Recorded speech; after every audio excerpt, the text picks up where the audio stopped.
예, 오늘 토마스 할디의 더 다크닝 트러시를 할 텐데, 여러분 그 할디의 소설을 뭐 읽어보셨나요? 잠시만요. 그 뭐 그 김도욱 교수님이 테스를 강의하시는 걸로 아는데 뭐 읽어보셨나요? 그 할디의 소설로. 예, 뭐 테스 말고 뭐 읽어보신 게 있나요? 근데 그 하디의 이제 소설들을 보면 이제 공통적으로 참 그 읽기가 힘들다.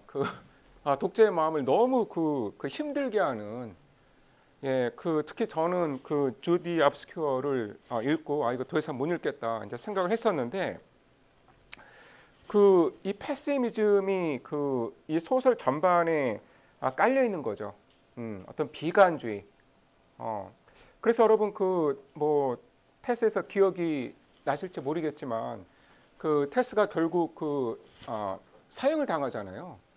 그러니까 이제 자기를 겁탈했던 그 남자를 이제 칼로 찔러 죽이고 이제 연인과 함께 도주하다가 스톤헨지에서 이제 잠이 드는데 이제 거기서 잡히게 되죠. 그래서 사형에 처해지는데 그렇게 사형을 당하는 모습을 묘사를 하면서 할디가 이제 이렇게 쓰고 있거든요. 그러니까 운명의 신은 드디어 테스에 대한 조롱을 멈추었다. 운명의 신이 드디어 그 테스에 대한 희롱을 멈추었다. 그러니까 한 인간의 비극을 초자연적인 존재의 희롱, 이렇게 보는 거죠. 그러니까 굉장히 어떻게 보면 허무하고 이제 맥이 빠질 수 있는 그런 인생관이라고 할 수 있는데, 또 그 자체로 또 깊은 아름다움이 있습니다.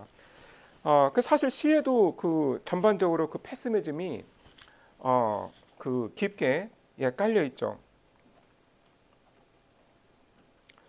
자, 이 시는 1900년 12월 31일, 즉 19세기의 마지막 날에 이제 쓰여진 걸로 알려져 있습니다. 자, 그러면 1년부터 내용을 보도록 하겠습니다. 자, I land upon a Capi's gate. 이제 카피스 게이트는 이 잡목숲의 게이트,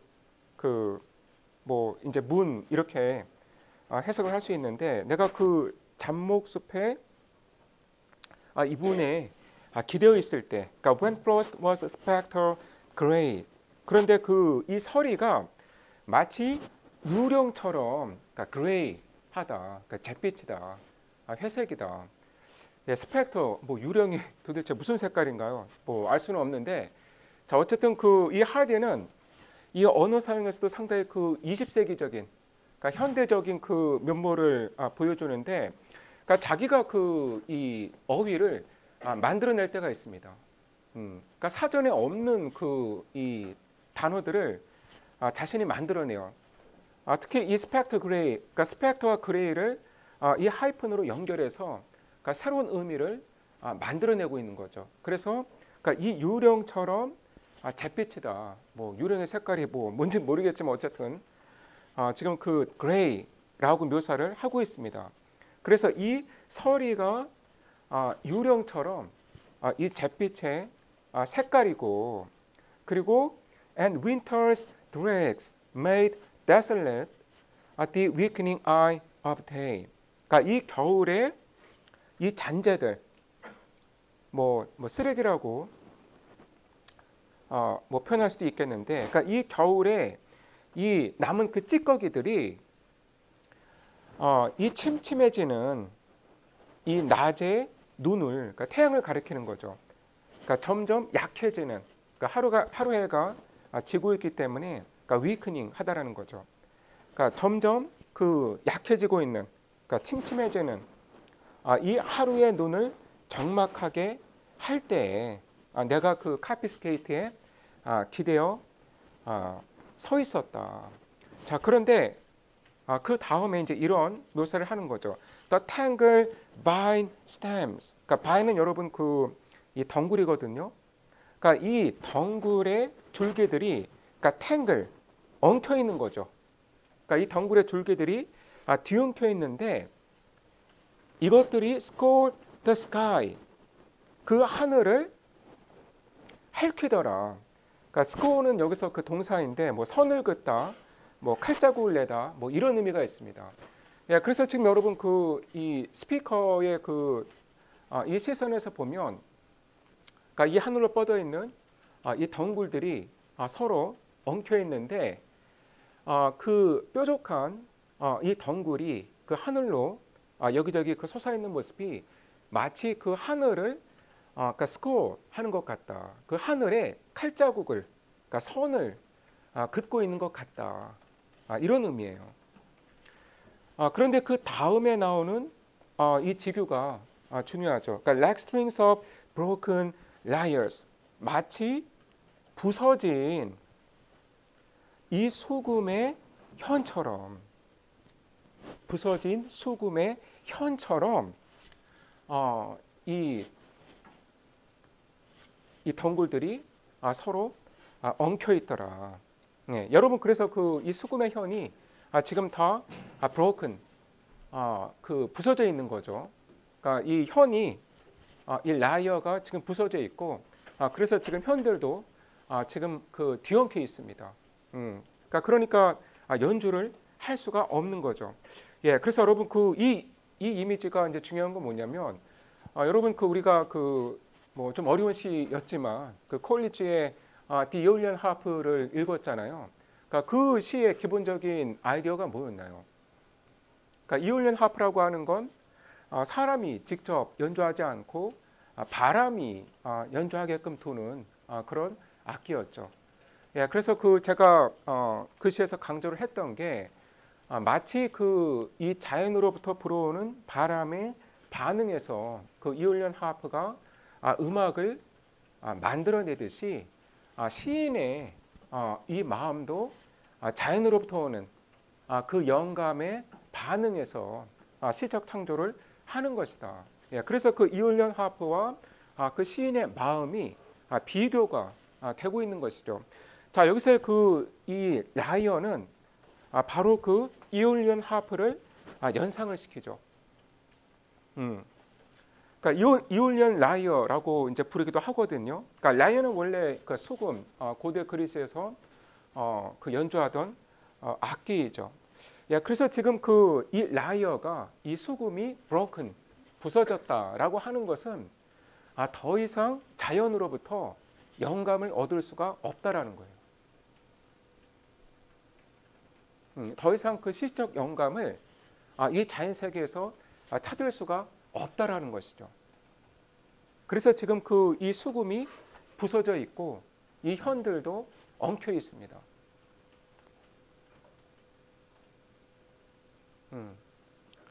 그래서 여러분 그 19세기는 그 낭만주의와 함께 시작이 된 거잖아요. 그러니까 낭만주의에서는 그 자연으로부터 오는 그 시적 영감을 소중하게 생각을 했고, 아름다운 자연을 보면서 그 이 인생과 또 이 세계에 대한 그 사유를 했는데, 자, 그런 그 자연 세계로부터의 시적 영감이 이제는 끊겨버렸다라는 인식이 여기에 담겨 있습니다. 자, 그리고 그 탱글이라는 이제 단어가 있죠. 그러니까 탱글, 엉켜 있다. 그러니까 이거는 그 이 시인이 그 당시에 세상에 대해 느끼던 어떤 혼란스러운 감정을 반영하고 있다고 볼 수 있습니다. 그러니까 지금 세상이 너무 혼란스러운 거예요. 그러니까 여러분 그 이 대영 제국은 그 브리티시 엠파이어는 1860년 정도가 그 최전성기였다고 하고, 이제 1870년부터는 이제 세태의 그 징조들이 나타나기 시작합니다. 그러니까 물론 그 영국의 그 식민지는 계속해서 그 확장이 되고 있었지만, 그 대영 제국의 그 이 쇠퇴가 이제 여기저기서 그 이 징후들이 나타나기 시작하죠. 그리고 이제 국제적으로도 강력한 경쟁자들이 등장합니다. 독일이 등장하고, 또 이제 미국이 이제 그 남북 전쟁의 그 혼란을 수습하고 강대국으로 떠오르고 있었습니다. 그리고 그 이 할디가 이 시를 쓸 당시에는, 그러니까 1900년 이 당시에는 제국주의가 그 절정에 달해 있었죠. 그래서 그 영국의 영국이나 뭐 프랑스, 독일 이러한 그 유럽의 그 열강들이 전 세계에서 그 식민지 쟁탈을 벌이고 있었습니다. 그러니까 영국은 이미 그 많은 식민지를 선점한 상태였는데 이제 독일 같은 이 신흥국이 이제 식민지를 차지하겠다고 서로 이제 다툼을 벌이고 있었죠. 예. 특히 그 아프리카에서 이 제국주의 열강의 다툼이 극에 달했죠. 그래서 유럽의 이 열강들이 그 아프리카를 나누어 먹던 시기가 바로 이러한 시기였고, 그리고 이러한 이 제국주의 그 열강들의 갈등이 결국은 제1차 세계대전으로 이어지는 거잖아요. 예. 그래서 지금 이 혼란한 이 시대상에 대한 그 시인의 마음이 이 탱글 반스템, 그러니까 이 뒤엉킨 이 덩굴의 이 모습에 반영이 되어 있습니다.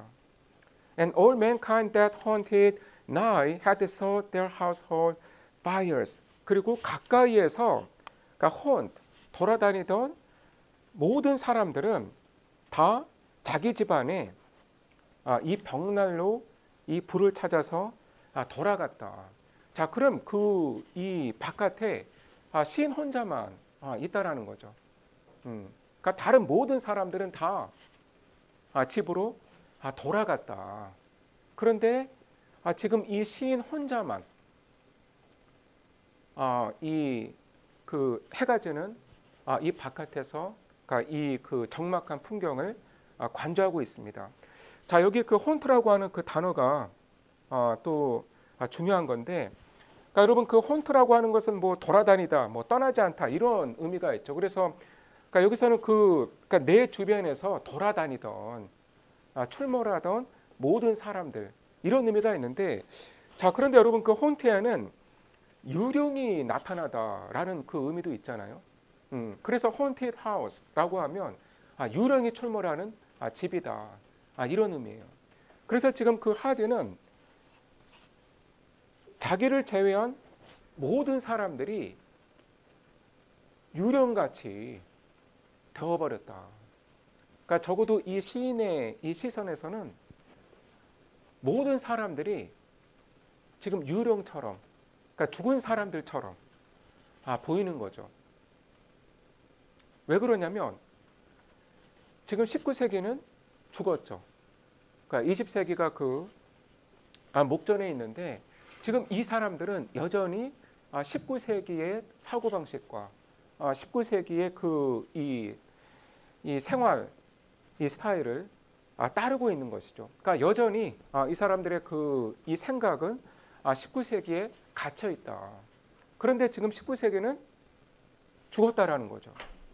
그러니까 이 사람들은 이 죽은 세기의 이 사고방식과 이 생활 양식을 여전히 추종하고 있는 그런 의미에서 지금 이 사람들은 유령같이 묘사가 되고 있습니다. 그래서 지금 이 시인을 제외한 모든 사람들이 죽은 것과 다를 바 없는 지금 그런 상황으로 묘사가 되고 있습니다. 자, 두 번째 스탠자로 가시면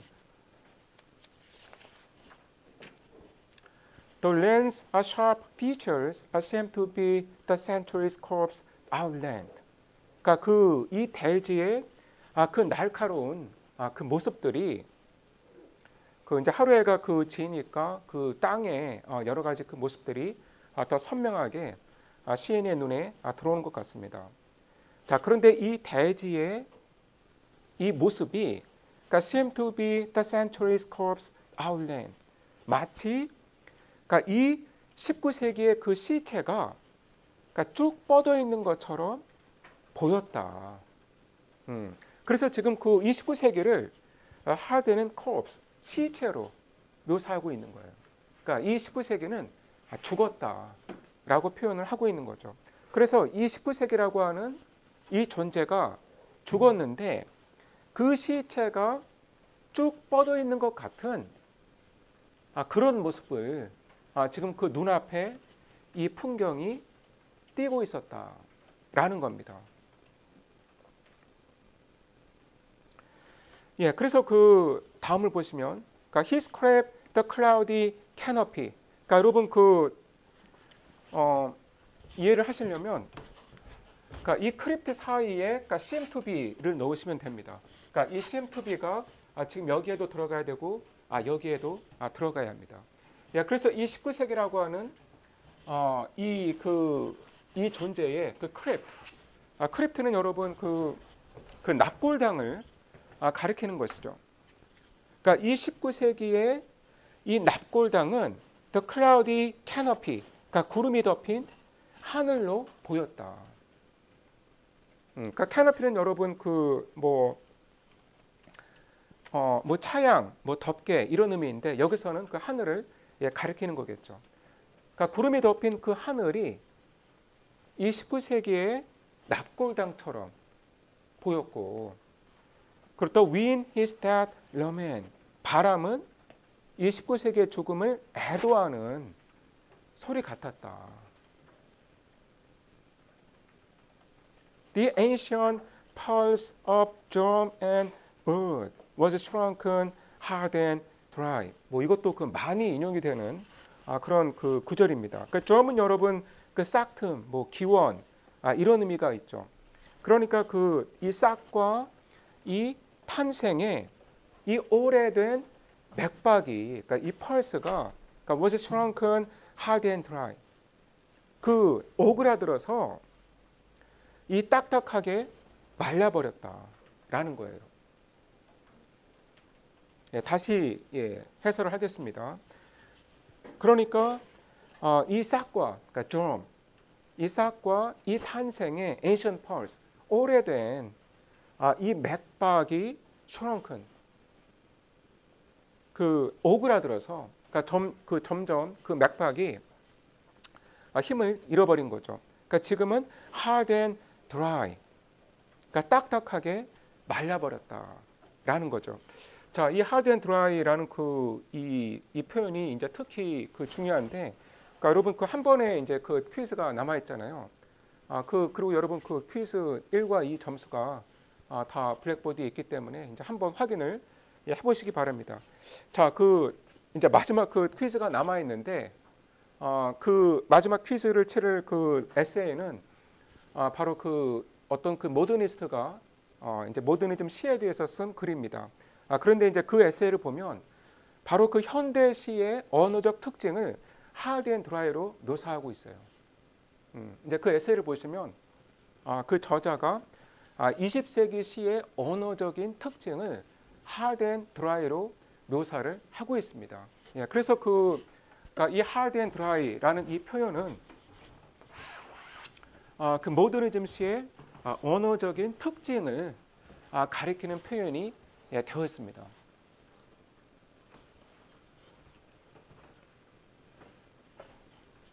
그리고 그 마지막 도형을 보시면요, and every spread upon all seemed bubbleless as I. 이 지상의 모든 그 영혼이 나만큼이나 bubbleless, 그러니까 열정이 없어 보였다. 자, 지금 이 1년과 2년에 나타나 있는 이 대제는 어떠한가요?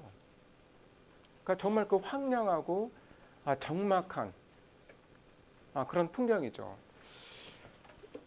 한 단어로 우리가 표현을 하자면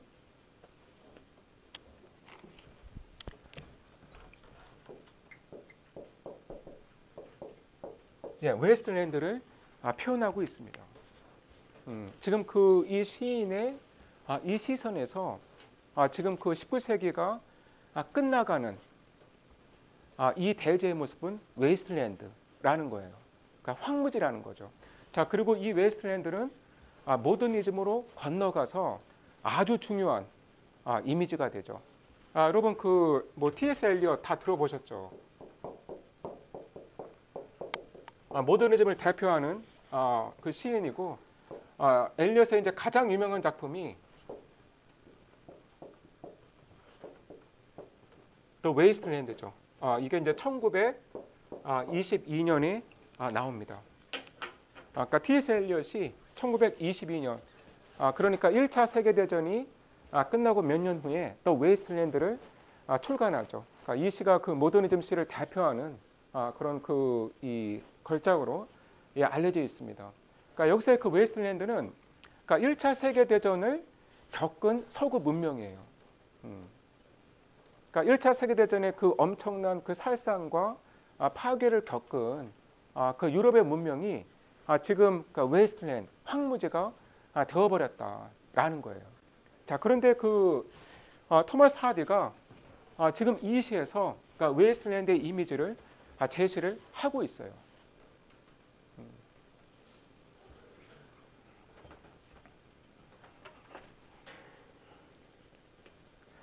그리고 여러분 그 1년과 2년을 보시면, 자, 1년은 I로 시작을 하죠. 그렇죠?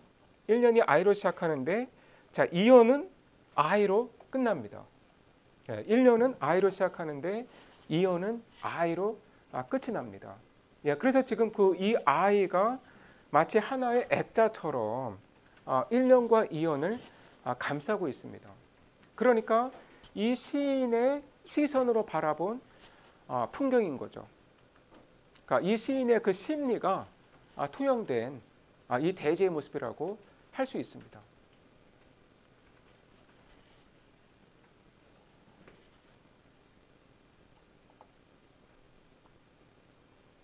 자, 3년을 보겠습니다. 자, 여기서 그 갑자기 이제 새 한 마리가 등장을 하는데, at once, 갑자기 a voice arose among the bleak twigs overhead. 그러니까 그 이 머리 위에 있는 그러니까 bleak twigs, 그러니까 이 나뭇가지조차 황량하다라고 표현을 하고 있는데, 자, 이 황량한 나뭇가지 사이로 갑자기 어떤 목소리가 들려왔다. 그러니까 in a full-hearted evensong of joy limited. 그런데 온통 그 가슴을 쏟아내는, 그러니까 정말 그 목청껏 부르는 노래라는 거죠. 그러니까 그 무한한 기쁨이 담겨 있는 그 저녁의 노래를, 그러니까 목청껏 어느 새가 부르고 있더라. 자, 그런데 그 이 시인이 이 새를 가만히 봤어요. 그러니까 unaged thrush, 그러니까 나이가 든 새더라. 그러니까 이 thrush를 뭐 여기서는 티티새라고 번역하기도 하고, 뭐 집박이라고 번역하기도 하고, 뭐 번역마다 다 다른데, 어쨌든 조그만 새입니다. 그런데 이 새가 unaged, 그러니까 나이가 들고 frail, gaunt and small, 그러니까 약해 보이고, 그리고 여위고, 그리고 작더라. 근데 이제 저는 항상 그 이 시를 읽을 때마다 그 이 새를 가리켜서 age, 나이가 들었다고 하는데, 새가 나이가 들면 어떤 모습인가요? 그러니까 어린 새하고 뭐가 다르지? 똑같지 않나요? 잘 모르겠더라고요. 도대체 뭘 보고 지금 그 이 새가 나이가 들었다라고 표현을 하는 건지 잘 모르겠습니다. 그냥 똑같을 것 같은데, 뭐 어쨌든 자, 새가 늙었다고 합니다. 그러니까 늙은 데다가 그 여위고, 제가 새가 여위인 거는 본 적이 없는 것 같은데, 어쨌든 이 새가 여위고 또 막 체질도 약해 보이고 작더라. 그런데 in blessed be ruffled plume. 자, 이 ruffle은 그 주름살이 지게 하다, 물결이 나다, 이런 의미인데, 그러니까 blessed, 그 돌풍이 불면서, 그러니까 이 새의 이 털에, 그러니까 이 새 몸에 있는 털에 그 물결 모양이 지금 난 거죠. 이해가 되시죠? 그리고 여기서도 blessed be ruffled, 그러니까 alliteration, 그러니까 자음이 반복되는 이 두 개의 그 단어를 하이픈으로 붙여 놓았습니다.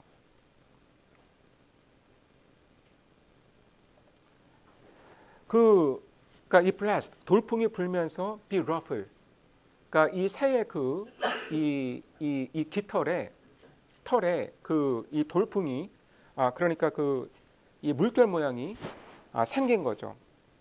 그런데 이 새가, 그러니까 had chosen thus to fling his soul upon the growing gloom. 그러니까 점차 그 짙어지는 그 어둠 위로 이렇게 이 새가 자기의 영혼을 내던지고 있었다. 응? 그러니까 지금 그 정말 그러니까 목청껏 자기의 그 온 힘을 다해서 이 작은 새가 노래를 부르고 있더라는 거예요. 그래서 그 점차 해가 지고 어두워지고 있는데, 그러니까 그 어두운 대지 위로 자신의 영혼을 온통 던지는 것처럼 그렇게 이 새가 노래를 부르고 있더라. 그런데 여기서 그러니까 had chosen, 그러니까 그렇게 자기의 영혼을 던지기로 선택을 했다라고 뭐 직역을 하면 그렇게 이해가 되죠. 예, 그래서 그 상당히 여기서 그 발표자가 지적한 대로 의지적인 모습이다. 상당히 그 자기의 의지를 갖고 자기가 선택을 해서 이렇게 그 온 힘을 다해 목청껏 노래를 부르고 있다라는 거죠. 자, 그런데 그러니까 이 새의 그 노래 소리가, 그러니까 이 시인이 보기에는 그러니까 이 주변의 그 황량한 이 모습과 너무나 어울리지 않는 거예요. 그래서 그 시인이 주변을 살펴봅니다. 그러니까 이 새가 이렇게 뭐 기쁘게 울 만한, 노래할 만한 뭐 이유가 있는 건가? 그런데 뭐 전혀 없다라는 거죠. 그러니까 so little cause for carolings of such ecstatic sound was written on terrestrial things afar or nigh around. 그런데 그렇게 막 환희에 젖어서 그러니까 즐겁게 노래할 만한 이유가 이 지상 어디에도 쓰여져 있지 않았다. 내가 그 뭐 멀리도 보고 가까이 그 주변도 둘러보았는데 저렇게 저 작은 새가 그러니까 엑스터시, 어떤 그 황홀감에 젖어서 저렇게 즐겁게 노래를 할 만한 이유가 땅 어디에도 쓰여져 있지 않았다라는 거죠. 예, 그래서 지금 이 시인은 이 새가 왜 이렇게 기쁘게 노래하는지 공감하지 못하는 거예요. 그 새의 이 환희에 전혀 동참하지 못하는 거죠. 그래서 that, 그러니까 여러분 그 so that 구문인 거죠. 그러니까 so that 너무 뭐뭐해서 그러니까 that 이하이다. 자, 이런 의미입니다. That I could think there trembled through his happy good night air some blessed hope. 그래서 나는 이 새의 이 행복한 이 저녁 인사 그 노래 속에, 그러니까 에어는 여러분 이 노래이죠. 그러니까 이 새의 그 행복한 이 저녁의 이 노래 속에 어떤 이 축복의 호흡, 희망이 떨려오고 있다라고 그러니까 could think, 생각할 수 있었다라는 거예요. 그런데 자, 이 행복, 이 호흡, 이 소망에 대해서 그러니까 whereof he knew and I was unaware. 그러니까 이 희망의 이유에 대해서 그러니까 이 새는 알지만 그러나 나는 모른다라는 거죠.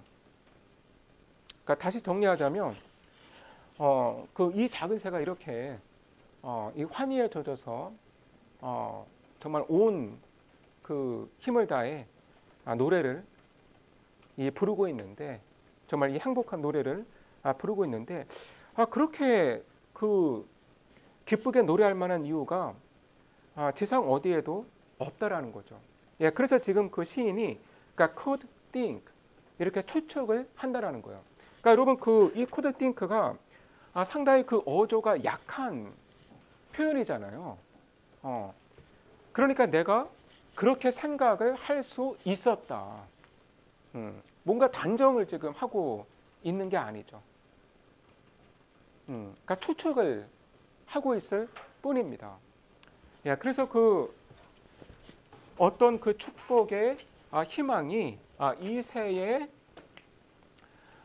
노래를 통해 떨려오고 있다고, 그러니까 코드 띵 다만 생각을 할 뿐이었다. 그러니까 굉장히 그 뭐랄까 확신이 없는 거죠. 자, 그런데 그 뭐 이 부분에 대해서 그 다양한 그 해석이 있는데, 자, 여러분 그 블레스드는 여러분 그 종교적인 의미를 보통 갖고 있는 거죠. 그러니까 축복받은, 뭐 복받은. 그리고 자, 이 호흡이 지금 대명사로 나와 있습니다. 예, 이 호흡이 지금 그 대명사로 표현이 되고 있는데, 그 뭐 발표제에서도 그 뒤에 지적을 하던데, 하디에시에서 이렇게 대명사로 이제 표현하는 그 명사들은 특별한 그 의미가 있는 것이죠. 그래서 그러니까 이 호흡은 그 단순한 호흡이 아니라 그 어떤 종교적인 의미까지도 우리가 이제 추정할 수 있는 그런 그 상당히 그 중요한 의미를 가진 호흡이다. 자, 그런데 그 이 호흡에 대해서 자, 이 새는 아는데, 그러니까 이 새는 그 이 희망을 이 대지에서 발견을 했다라는 거예요. 20세기를 앞둔 이 시점에 이 새는 희망을 발견을 했는데, 그런데 나는 그게 뭔지 모르겠다라는 거죠.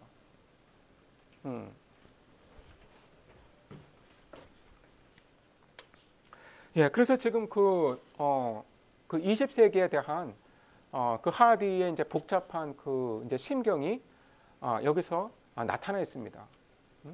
그러니까 과연 그 다가오는 20세기가 어떨지, 인류에게 그 희망을 줄지, 그러니까 번영의 시기가 될지, 그러니까 알 수가 없다라는 것이죠.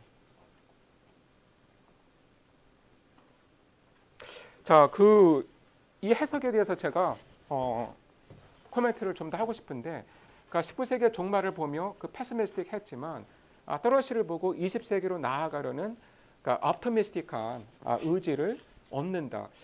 그런데 이제 이거는 그러니까 한 가지의 해석이에요. 그러니까 이렇게 해석을 할 수 있습니다. 그런데 또 다르게는 여전히 그 이 패시미스틱한 태도를 버리지 못하고 있다. 이렇게 해석을 하는 것도 가능한 거죠. 그래서 그러니까 이 새는 이 희망에 대해 알고 있지만 나는 모르기 때문에, 나는 뭐 전혀 느낄 수가 없기 때문에 그 희망은 나와 상관이 없다. 그러니까 우리가 이제 이렇게 이해를 할 수도 있는 거예요.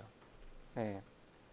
그래서 그 여기 발표주에서 해석을 한 것처럼 나는 모르겠지만 저 새가 저렇게 기쁘게 노래하는 게 어떤 희망이 있기 때문인 것 같은데, 뭐 나는 모르겠지만 그래도 저 새가 아는 희망이 있으니 그래도 내가 20세기에 대해서 그 낙관을 할 수 있을 것 같다.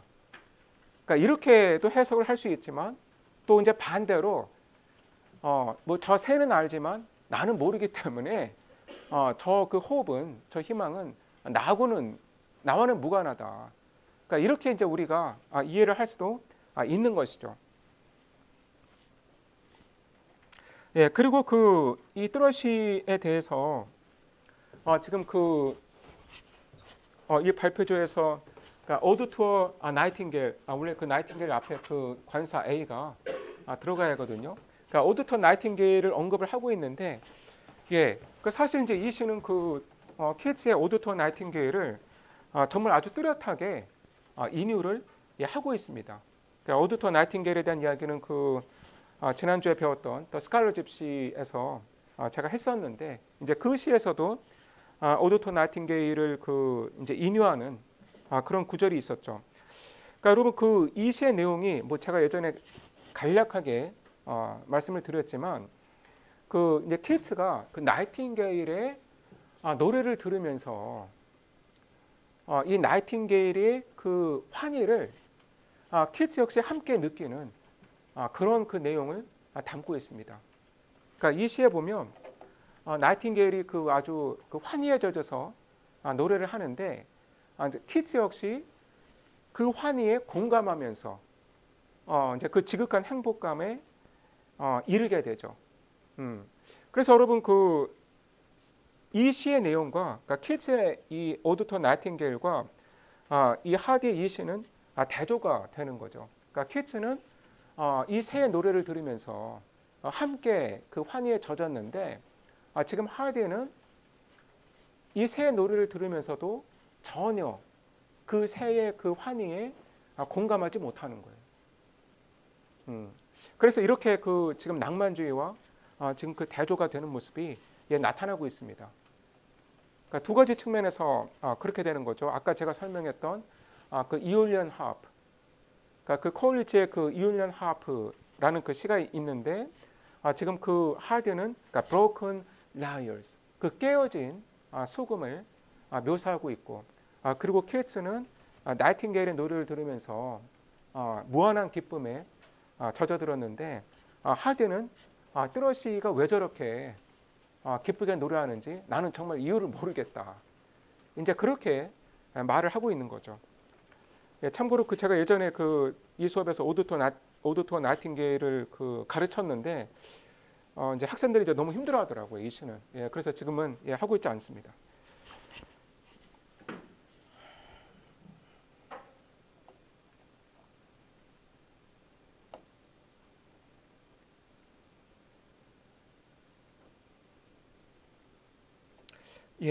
그 여기서 이제 발라드 형식이라는 거는 이제 저는 잘 뭐 이해가 안 되거든요. 이게 정확히 이제 발라드는 아니고 이제 발라드는 보통 이제 그 사행의 연을 가리킵니다. 그러니까 발라드는 보통 이제 그 사행짜리 연들로 이제 구성이 되어 있기 때문에 이제 이거는 그 발라드의 형식과는 좀 거리가 있다고 볼 수 있습니다. 여러분 그 이 호흡이 무엇을 가리키는 걸까요? 그러니까 하디는 그 중요한 단어나 혹은 힘을 지닌 존재들에 대해서 첫 글자를 대문자로 표기하는 경향이 그 있는데, 자, 이 마지막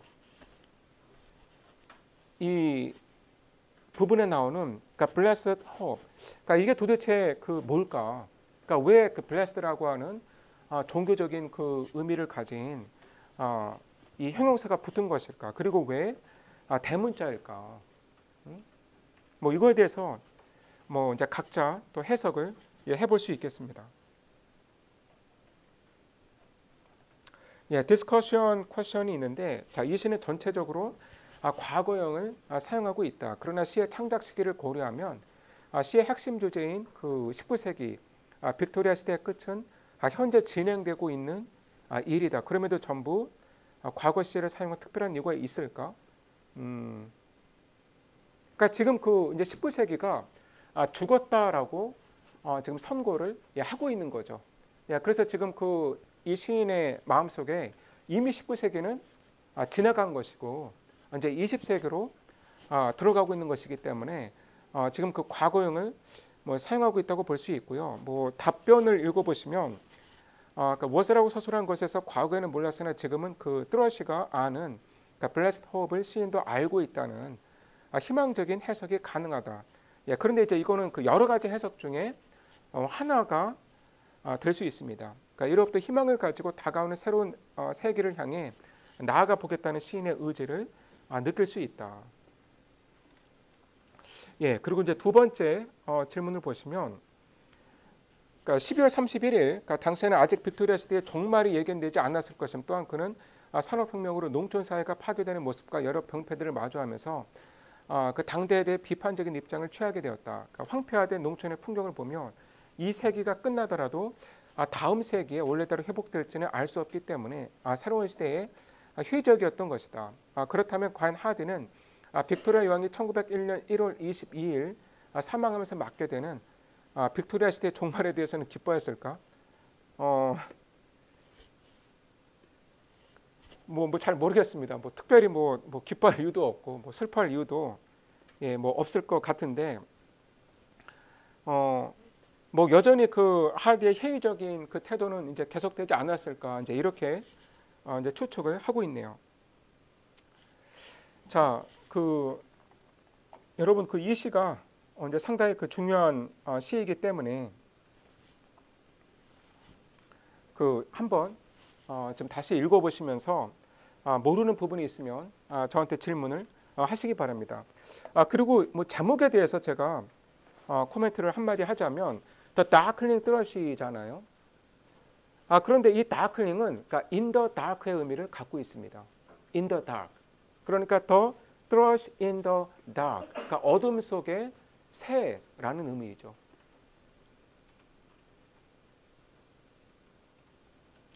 그리고 이 darkling이라고 하는 이 단어를 사실 그 키츠가 자신의 오드 투 나이팅게일에 쓰고 있어요. 그러니까 이런 면에서 다시 한번 그 키츠의 오드 투 나이팅게일과 연결이 되는 것이죠. 예, 여러분 좀 그 한 몇 분 동안 좀 다시 읽어보시면서 좀 정리를 해보시기 바랍니다. 이해가 안 되는 부분이 있으면 좀 물어보세요.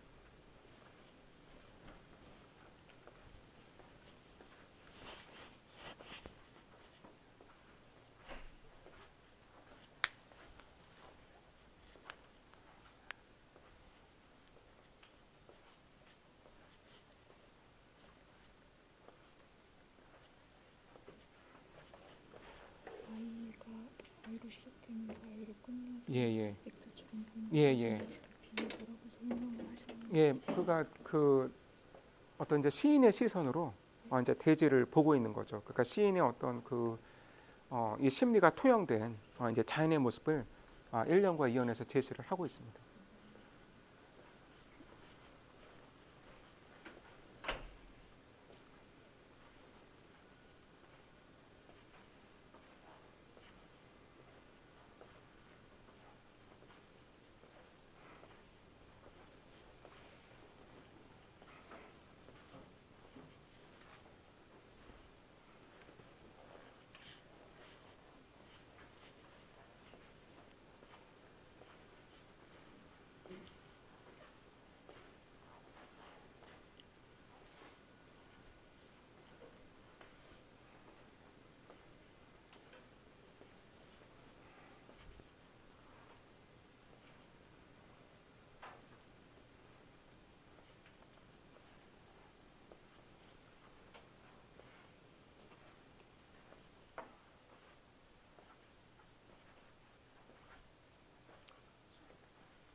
혹시 뭐 이 시에 대해서 뭐 질문이나 뭐 다른 뭐 의견이 있으신가요?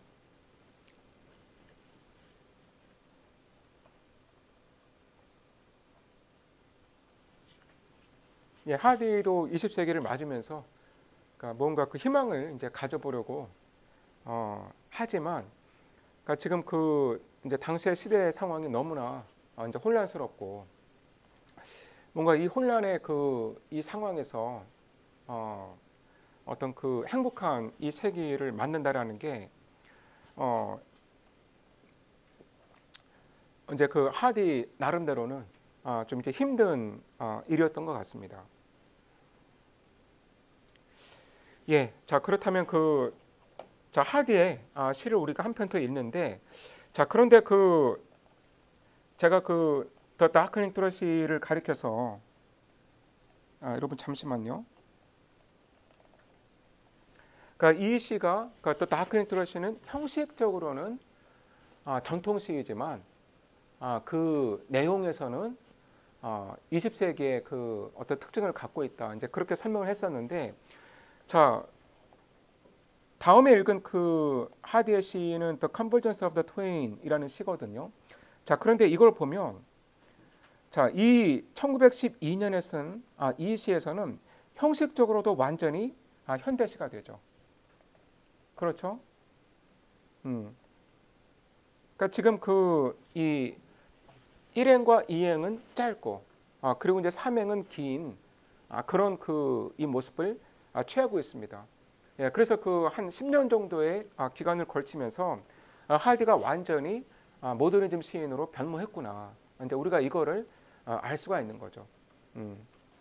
자, 그럼 이 시는 저발표가 있거든요. 예, 누가 발표하시나요?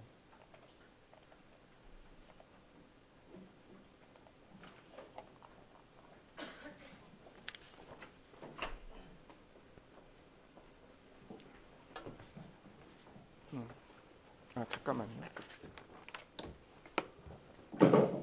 예.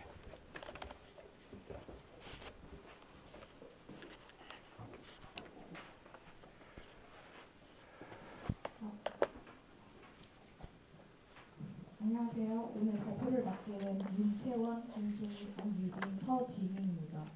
오늘 다뤄볼 시는 토마스 하디의 Convergence of the Twain입니다. 먼저 시 낭독이 있겠습니다. In the solitude of the sea, free from human vanity, and the pride of life that plunder, stilly couches she. Still chambers, late the pyres of her salamandrine fires, cold currents read and turn to rhythmical tidal lyres. Over the mirror meant to glass the opulent, the glass-warm crowds, grotesque, sly, dumb, indifferent. Jewels enjoyed design to ravish the sensuous mind, lie lightness. Oh, there are sparkle blired and black and blind. Dim doom eye fish near gaze at flared gear and query, what is this vain gloriousness down here? Well, while I was fashioning this creature of clearing wing, the eminent will that stirs and urges everything, prepare the sinister mate for her so gaily great. A ship of eyes for the time bar and dissociate. And as the smart ship grew in stature, grace, and hue, in shouty silent distance grew the iceberg too. Alien they seems to be, no more eye could see the intimate welding of their later history, or sign that they were bent by past coincidence on being anon twin halves of one august event, till the spinner of ears said now, and each one hears, and consummation comes in jar to hemisphere. 다음으로는 작가 소개가 있겠습니다.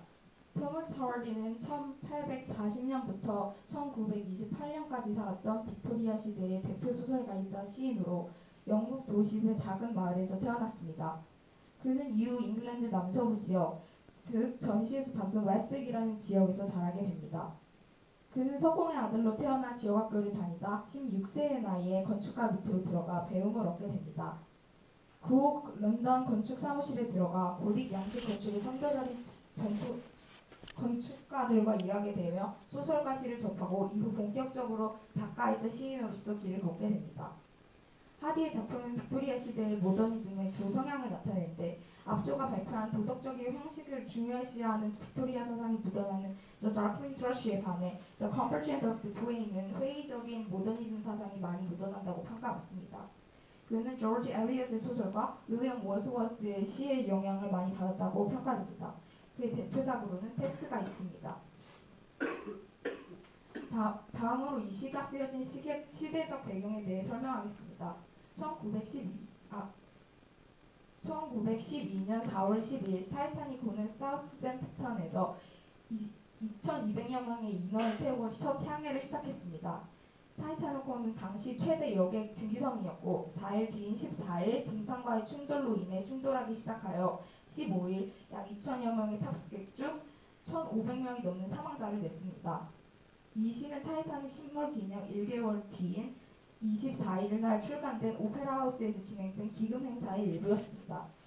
또한 당시에는 오늘날 우리가 읽는 33줄이 아닌 30줄에 불과했습니다. 하디는 타이타닉호의 웅장함과 화로움 그리고 비극을 묘사하며 인간의 존재와 허영심, 통제 불가능한 자연의 힘을 시에서 묘사하고 있습니다. 하디는 이러한 암울한 세계관과 축가에 반도되는 어조로 다른 영국의 엘레지아익 포엠에 속하는 다른 주요 시들과 확연한 차이점을 만들어낸다고 평가받습니다. 다음으로는 치 분석이 있겠습니다. 첫 번째 연을 살펴보겠습니다. 첫 번째 연은 인간의 허영심, 즉 human vanity를 언급하며 허영심에 영향을 미칠 수 없는 바다의 고독과 비유하고 있습니다. 이는 결국 타이타닉호의 침몰 또한 인간이 만들어낸 허영심의 일부이며 인간이 얼마나 자만한 생사인지를 나타내고 있습니다. 그리고 세 번째 행의 she는 타이타닉호를 의미하며 하디는 텍스트 전반에서 배를 여성으로 묘사하고 있습니다. 또한 이 연에서 하디는 sea, vanity, she 같이 e로 끝나는 and 리듬을 사용하고 있습니다. 다음으로 두 번째 연을 살펴보겠습니다. 두 번째 연은 타이타닉호의 잔해에 도달하는 부분을 그려내는 것으로 바다 깊숙이 철제방들이 무너지고 있으며 배의 엔진에서는 타오르던 죽은 자를 위한 장작병이 pyres가 없다고 말하고 있습니다. 이 말은 타이타닉호는 생명력을 이제 잃었다는 뜻으로 평가하고 있습니다. 화자는 이 불꽃을 도룡령 같은으로 묘사하는데 여기서 도룡령 같은은 불에 견딜 수 있는 특성을 지닌 것으로 타이타닉호가 불에 견딜 수 없는 특성을 대조적으로 보여주고 있습니다. 마지막으로 차가운 해류라는 단어를 불러옴으로써 이라를 연상케 하는 평온한 이미지로 불과 물의 대조를 보여주고 있습니다. 또한 하디는 이 연에서도 pirates, fire, liar 같은 and 리듬을 사용하였습니다. 다음으로 세 번째 연을 살펴보겠습니다. 이 연부터는 하디는 타이타닉호의 잔해 속에서 발견할 수 있는 여러 가지를 묘사하는데 그중 첫 번째로는 거울에 대해 묘사하고 있습니다. 이 거울들은 불량 승객들이 자신의 화려한 모습을 살펴보던 것으로 현재 쓸모가 없고 바다 벌레들만 기어다닐 뿐이라는 설명을 가미하여 기괴하고 점액질이 뒤덮인 이미지로 한때 화려함과 현재를 대조적으로 보여주고 있습니다. 사면에서도 meant, opulent, indifferent와 같은 and 리듬이 사용되었습니다. 다음으로 자연을 살펴보겠습니다. 자연에서는 보석을 통해 타이타닉호의 대조를 나타내고 있습니다. 하디는 보석들은 감각적인 마음을 기쁘게 하기 위해서 환희 속에서 만들어졌지만 바다에는 그런 감정이 존재하지 않는다는 설명으로 한때 아름다운 보석들 같았던 사람들이 이제 잔해 속에서 바닥에 가라앉는다는 비유를 하고 있습니다. 마지막 행에서 그는 마치 눈이 먼 것 같이 빛을 잃은 보석들을 표현함으로써 침울한 분위기를 연출하고 있습니다. 이 연에서는 lightness나 greater than black and blind 같은 alliteration과 design, blind and blind 같은 and rhyme이 사용되었습니다. 다음으로 5연을 살펴보겠습니다. 이 연에서 하디는 물고기들에게 생각하고 말하는 능력을 부여함으로써 자연은 인간이 허영에 찬 물건을 만들려는 이유를 이해하지 못한다는 것을 표현하고 있습니다. 여기서 하디는 거울이나 보석 같은 것들은 인간 이외의 존재에게는 아무런 가치가 없으며 오히려 쓰레기에 비유함으로써 허망함을 자아내고 있습니다. 여기서도 gaze at the gear 같은 alliteration과 near, gear, here 같은 and 라인이 쓰이고 있습니다. 다음으로는 유경을 살펴보겠습니다. 하디는 3행, third line에서 eminent will, 내재적 의지를 언급하며 이 세상의 모든 것을 휘젓고 재촉하는 존재로서 혼돈에 대한 불길함을 나타내고 있습니다. 그는 행복한 것도 슬픈 것과 짝지으며 완전한 부정도 긍정도 없는 물고기들의 시각을 제3자의 시각으로서 자연의 운명적 요인인 암시를 나타내고 있습니다.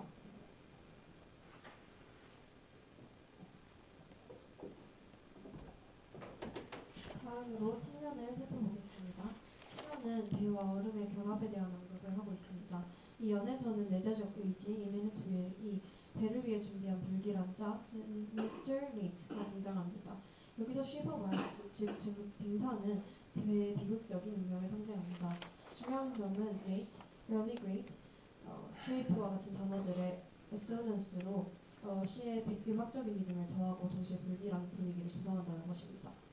또 Girly Great에서 드러난 alliteration은 배의 자랑스러운 모습과 비극적 결말 사이에 대비를 강하게 느끼게 합니다. 다음으로 8년입니다. 여기에서는 배와 빙산이 각자의 방식으로 성장하여 점점 가까워지는 과정을 보여줍니다. 배는 structure, grace, hue 면에서 화려하게 발전하지만 빙산도 조용히 자라며 마침내 그들의 존재가 가까워지고 있습니다. 배와 빙산은 점차 한 개의 전체를 이루는 두 부분으로 그려집니다. 그리고 스마트쉽이나 섀도우이 사일런트와 같은 어리트레이션은 두 존재가 어떻게든 필연적으로 연결된 운명임을 암시하고 있습니다. 구연으로 넘어가 보겠습니다. 여기서는 배와 빙산의 관계가 이질적 의미연으로 표현됩니다. 인간의 눈으로는 이 둘이 어떻게 연결될지 전혀 예상할 수 없기 때문입니다. 연의 마지막 행에서는 intimate welding이라는 표현이 등장하는데 이는 결국 빙과 배가 충돌을 통해 하나로 연결된 운명임을 암시합니다. 이 표현은 단순히 물리적 충돌을 넘어 운명적으로 정해진 결합이라는 의미를 담고 있습니다. 다음은 시변입니다. 여기서는 배와 빙산이 길이 얽힐 거라는 징후가 전혀 보이지 않았다는 점이 강조됩니다. 배와 빙산이 서로 완전히 다른 궤적을 가는 것처럼 보였지만 실제로는 내재 의지가 그들의 만남을 계획하고 있었습니다. 그리고 장엄한 사건 어거스트 이벤트라는 표현은 배와 빙산의 충돌을 말합니다.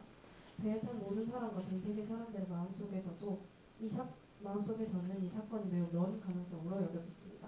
당시 타이타닉은 현대 기술의 정점을 상징했기에 그 누구도 침몰할 것이라고 예상하지 못했습니다. 인간의 이해와 예측을 벗어난 운명과 자연의 힘이 결국에는 장엄한 사건으로 이루어진다는 점을 극적으로 드러내는 부분이라고 할 수 있겠습니다. 마지막으로 11년입니다. 여기서는 세월의 방적자 스피너 오브 이어스가 지금, now라는 선언과 함께 두 존재가 서로 만나는 순간을 그립니다. 마치 예정된 계획이 이 순간에 실현되는 것처럼 그려집니다. The spinner of the years는 앞서 언급된 the imminent real이라고 할 수 있습니다. 또한 마지막 행에서 consummation이라는 단어가 사용되어 now 신호에 맞추어 완성된, 즉 두 존재의 만남이 시작됨을 알립니다. 앞선 두 연에서는 쉼표로 긴장감을 조성하고 11연에서 그 긴장이 절정에 이르는 인상적인 구성을 찾아볼 수 있습니다. 다음으로 이 시의 전체적인 구조와 형식을 다뤄보겠습니다. 먼저 이 시는 각 3행으로 구성된 11개의 연으로 이루어져 있습니다. 운율을 보면 각 연의 첫 두 행은 상복격, 세 번째 행은 육복격으로 쓰인 혼합 운율의 구조를 확인할 수 있습니다.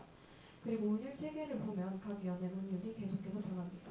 예를 들어 한 연은 AAA, 그 다음 연은 BBB, 그리고 그 다음 연은 CCC와 같은 방식으로 운율이 바뀝니다. 이 점이 중요한 이유는 이러한 운율 변화가 마치 바다의 움직임을 모방하는 것처럼 느껴지기 때문입니다. 즉 끊임없이 변화하고 흐르는 파도의 성격을 시 구조를 통해 표현하고 있는 것입니다. 마지막으로 이 시의 화자는 시의 장면 자체에 등장하는 인물이 아니라 전지전능한 3인칭 화자입니다. 이 화자는 인간이 실제로는 있을 수 없는 바다의 고독에서 무슨 일이 일어나는지를 볼 수 있으며 시의 초자연적인 힘인 내재의지의 움직임과 의도를 알고 있습니다. 덧붙여서 하나만 더 말씀드리자면 시를 보시면 뒤집혀진 배 같기도 합니다.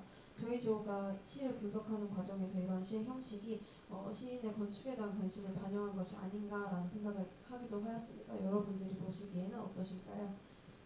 다음으로 시의 주제에 대해 발표하도록 하겠습니다. 시의 첫 번째 주제는 인간의 허영심에 대한 경고입니다. 하디는 타이타닉 이야기를 통해 인간의 오만과 자연의 힘을 대조합니다.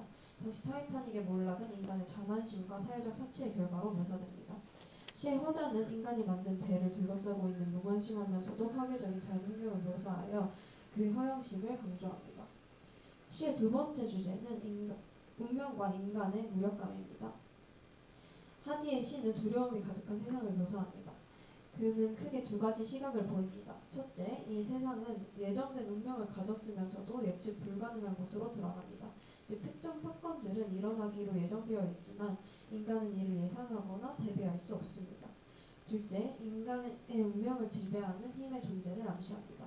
시는 타이타닉 호와 빙산의 충돌이 예정되어 있었거나 계획되어 있었다고 주장합니다. 세상은 모든 것을 휘젓고 재촉하는 내재의지, the imminent will에 의해 지배됩니다. 따라서 시의 전반에서 하디는 개인적인 이야기보다 운명의 불가피성과 인간 통제의 한계를 강조하고 있으며 인간의 존재가 우주적 운명 앞에서 얼마나 미약한지를 보여주고 있습니다. 마지막으로 디스커션 퀘션을 제시하며 발표를 마치겠습니다. 첫 번째 질문은 하디는 The Convergence of the Twain을 통해 당시 시대에 어떤 메시지를 전하고자 했는가입니다. 하디의 주제의식은 당대 사회에 어떤 문제점을 꼬집고 있는 것인지, 어떤 메시지를 전달하고자 한 것인지에 대한 고민을 하고자 선정을 하였습니다. 두 번째 질문은 The Convergence of the Twain에서 등장하는 하디의 운명에 대한 시각은 결정론적인 관점을 지지하는가 아니면 우연의 선택의 가능성을 열어두는가입니다. 시에서 등장하는 에미넌트 윌이 결정론적 힘으로 작용하는 것인지 혹은 우주의 무관심 속에서 우연히 중요한 역할을 하는 것인지에 대한 질문입니다. 이상으로 발표를 마치겠습니다. 감사합니다.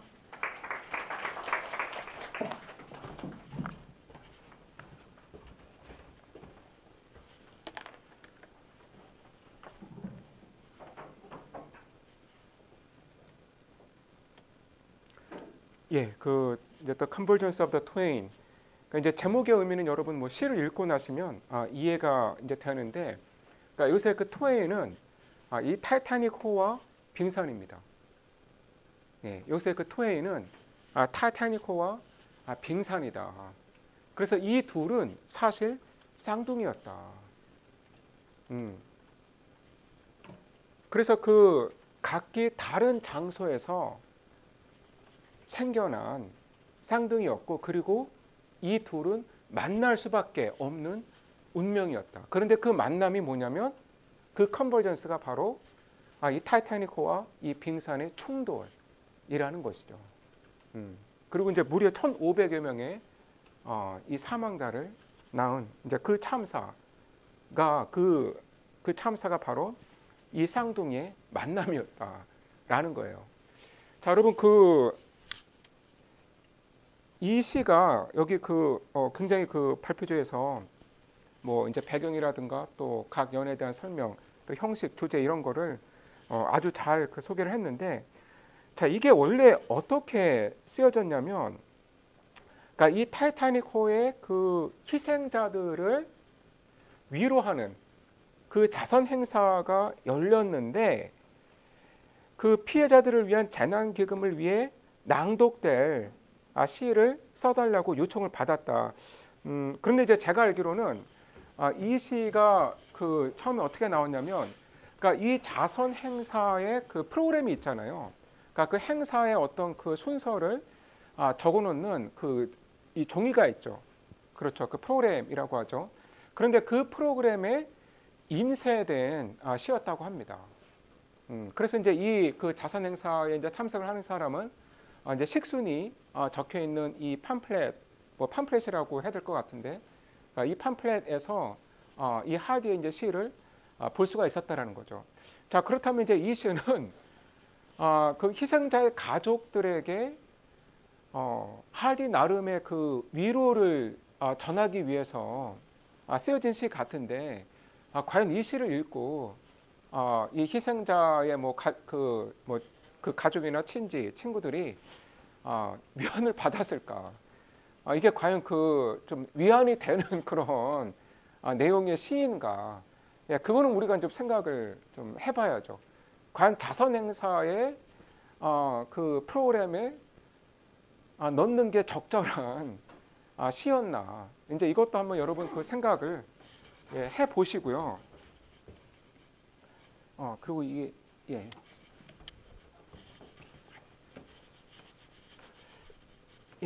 그 제가 이 시를 넣은 이유는 이제 그 타이타닉호의 참사가 뭐 굉장히 유명한 사건이죠. 1912년에 발생했습니다. 그러니까 이 배가 그 영국의 그 사우템프턴 항을 떠나서 그 미국의 뉴욕으로 이제 향하고 있었는데, 이제 대서양 한복판에서 빙산과 이제 충돌을 하면서 1,500여 명의 이제 사망자를 낳았죠. 예, 그 당시 움직이는 물체로는 세계에서 가장 컸다고 합니다. 예, 그러니까 엄청난 뭐 이제 사이즈의 배였고, 그 20세기 초 그 대영 제국의 그 모든 이 기술력이 집약된 배였다고 할 수 있습니다. 그래서 그러니까 사실 이 배 이름에서 이미 그 인간의 허영심이 드러난다고 할 수 있는데, 그러니까 여러분 그 타이타닉의 그 명사는 타이탄이죠. 그러니까 타이탄. 그러니까 타이탄 하면 뭐 거인 혹은 뭐 거신을 가리키는데, 자, 이 단어는 원래 그 그리스 신화에서 온 단어입니다. 그러니까 여러분 이 제우스가 그 형제들을 이끌고 그 아버지에게 반란을 일으키죠. 그렇죠? 예, 그 아버지가 그 크로노스라고 하는 타이탄이었습니다. 그러니까 이제 원래는 그 크로노스와 다른 그 타이탄들이 이 세계를 지배하고 있었는데 이제 제우스가 그 아버지에게 반란을 일으키는 거예요.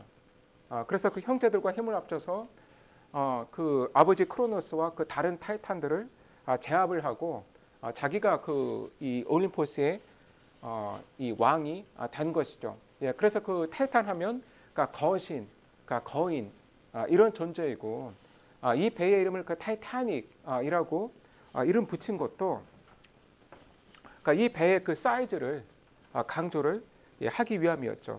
여러분 그 영화 타이타닉 보셨나요? 예, 뭐 이제 굉장히 오래된 영화죠 이미. 예, 그 이제 90년대 말에 그 나왔던 것 같은데 뭐 지금 봐도 재미있습니다. 예, 예, 그때 뭐 그 엄청난 흥행을 했었고 이제 저는 뭐 그 대학 시절에 이제 그 영화를 극장에서 봤던 그 기억이 나는데 그런데 그 뭐 잠깐 딴 얘기를 하자면 그 타이타닉 그 영화가 이제 개봉이 될 때 우리나라가 그 IMF 그 사태를 맡고 있었거든요. 예, 그래서 그 막 온 국민들이 그 막 금을 모아서 우리나라 경제를 살리자 이제 그 하던 그런 때였습니다. 그런데 이제 그 이 타이타닉이라는 이 외화를 또 큰 그 이 돈을 들여서 그러니까 외화를 이제 구입을 해와야 되는 거잖아요. 그래서 이 외화를 그 이 큰 그 금액을 들여서 국내로 들여와서 이제 상영을 하고 있던 거였는데 그 당시 사람들이 그러니까 뭐 일부 사람들이긴 했지만 또 이렇게 말을 하기도 했었죠. 금 모아서 영화를 본다. 그래서 그 금을 모아서 지금 그 경제적 그 이 상황에서 그러니까 이 난국을 그 벗어나려고 하는 건데, 그러니까 결국 그 또 비싼 그 이 달러를 들여서 이 타이타닉 영화를 사온 거니, 그러니까 결국 그 금을 모은 게 소용이 없다라는 거예요. 그런데 이제 지금 생각해 보면 좀 말이 안 되는 어떤 그 경제학의 기본을 좀 무시하는 그런 그 말이었던 것 같은데, 예, 어쨌든 그 예, 뭐 영화로도 이제 굉장히 그 뭐 잘 알려져 있기 때문에 이제 제가 그 이 시를 선택을 했고요. 예, 그런데 여러분이 보시기에는 이게 그 각 스탠자가 배처럼 보이나요? 그러니까 이게 그 1행과 2행은 트라이미터예요. 그러니까 세 개의 음보로 구성이 되어 있고, 자, 세 번째 행은 헥사미터이다. 그러니까 6개의 음보입니다. 그러니까 1행과 2행의 길이의 2배가 되는 거죠. 그러니까 3행은 1행과 2행의 길이의 2배이다. 예, 그래서 그 이렇게 행의 길이를 조절을 해서 마치 그 각 연이 배처럼 보트처럼 보이게 했다고 합니다.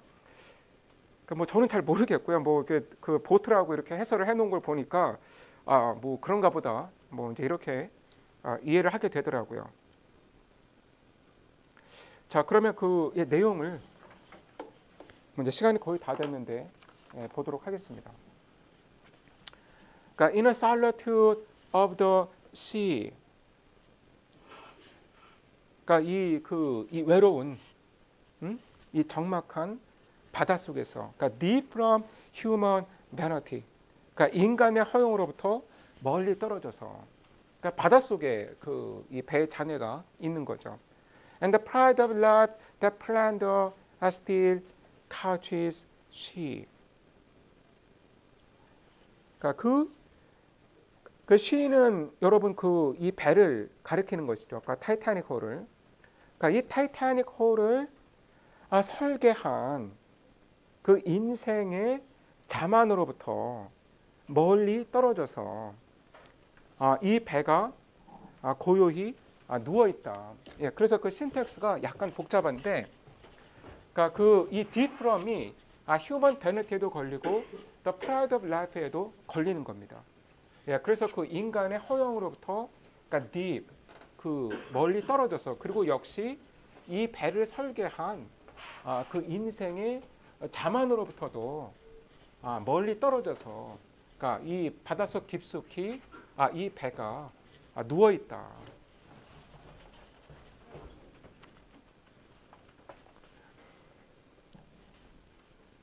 그 다음에 그러니까 steel chambers, 그러니까 강철로 된 선실들.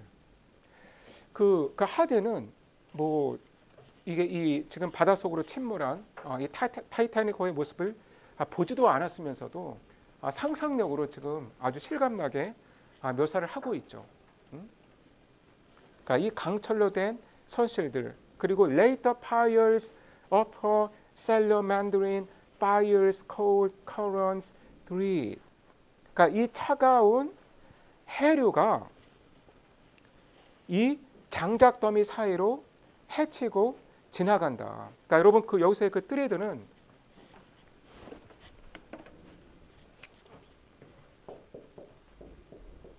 thread의 의미로 이해를 하시면 되겠습니다.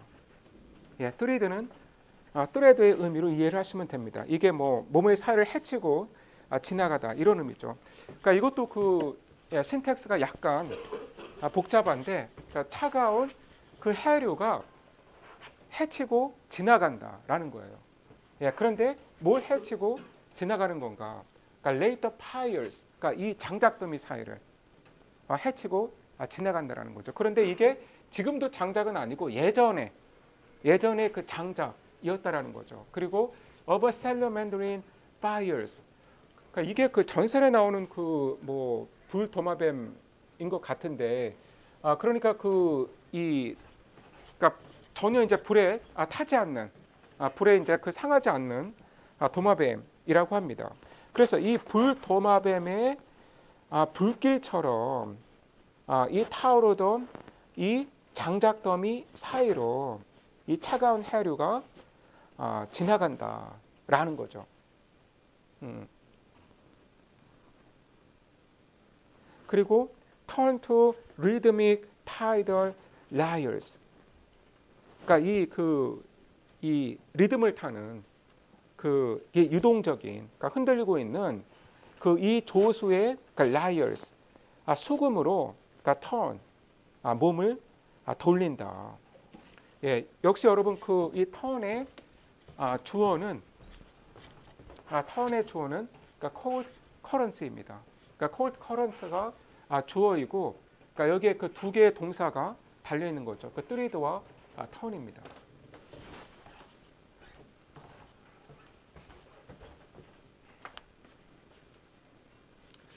저 시간이 되었으니까 다음 주에 이어서 하도록 하겠습니다.